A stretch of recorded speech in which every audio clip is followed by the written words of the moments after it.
Chapter 11 ang makabalikan nila Vinto at Eileen, at pagpili kay Elma para pumunta sa Amerika. Tapos ilang araw sa labas ng office ni Eileen, habang naghihintay si Eileen ng grab taxi dahil coding yun kotse niya. Tapos ilang minuto ay bigla dumating yun kotse ni Vinto, at sa harapan ni Eileen tumigil ang kotse ni Vinto at ibaba nito ang bintana ng kotse. Eileen, sakay na. Ihahatid na lang kita sa bahay. Sabi ni Vinto. Ano naman ginagawa mo dito? At saka wag na. Nakabuok na ako ng grab taxi, tutal malapit na dumating. Sabi ni Eileen. CJ. Pero mukhang ulan, sige bahala ka, abutan ka ng ulan. Sabi ni Vinto. Babalain mo pa ako. Hoy, kahit ano sabihin mo di ako sasakay dyan.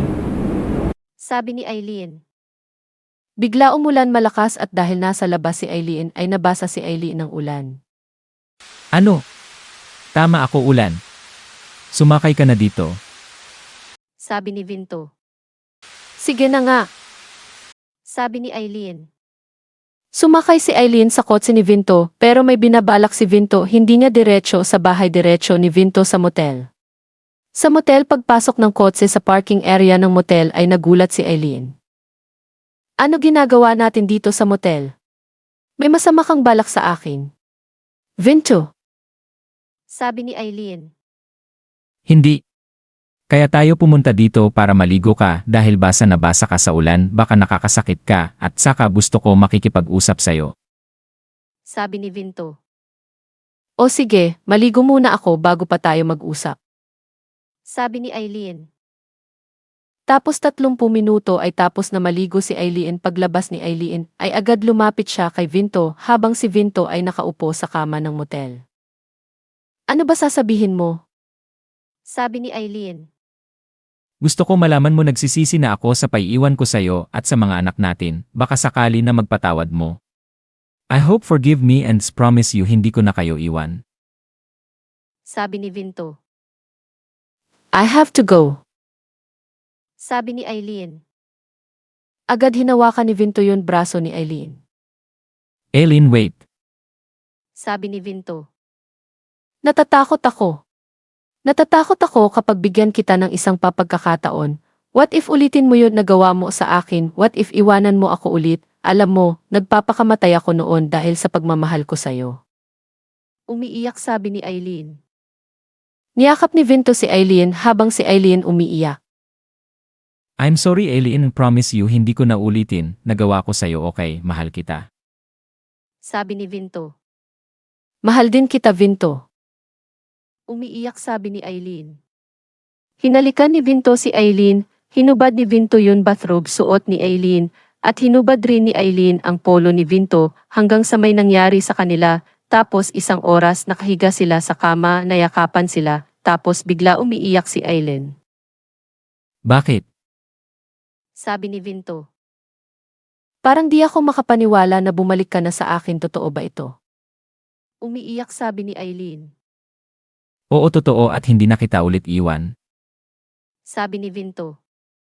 Pero paano natin sasabihin sa mga anak natin nagkabalikan tayo, lalo na kay Alex, alam ko galit pa rin siya sa'yo, so paano yan?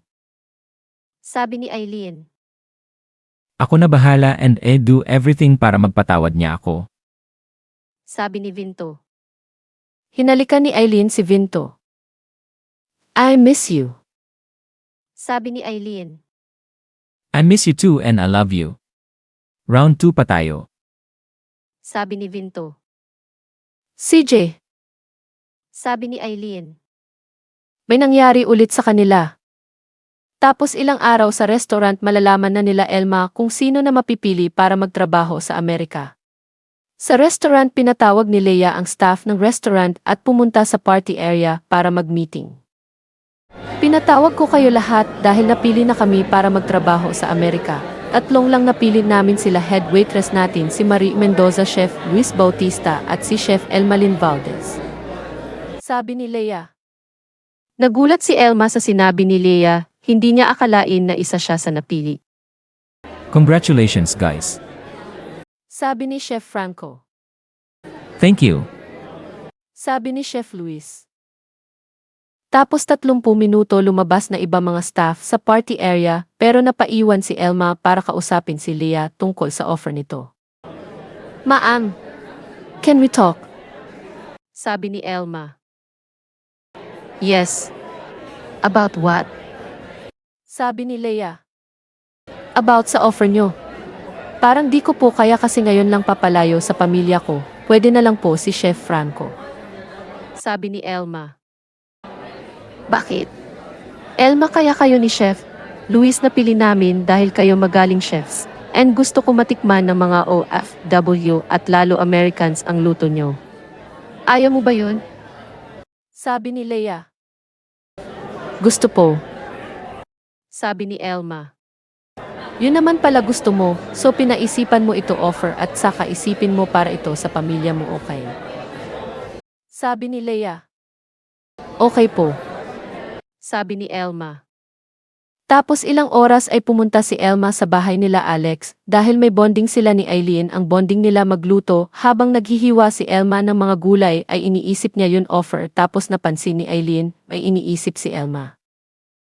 Elma, okay ka lang, parang may problema ka? Sabi ni Eileen. Ah, wala po tita. May offer sa akin yun, boss namin, magtratrabaho kami doon sa restaurant nila sa Amerika. Sabi ni Elma.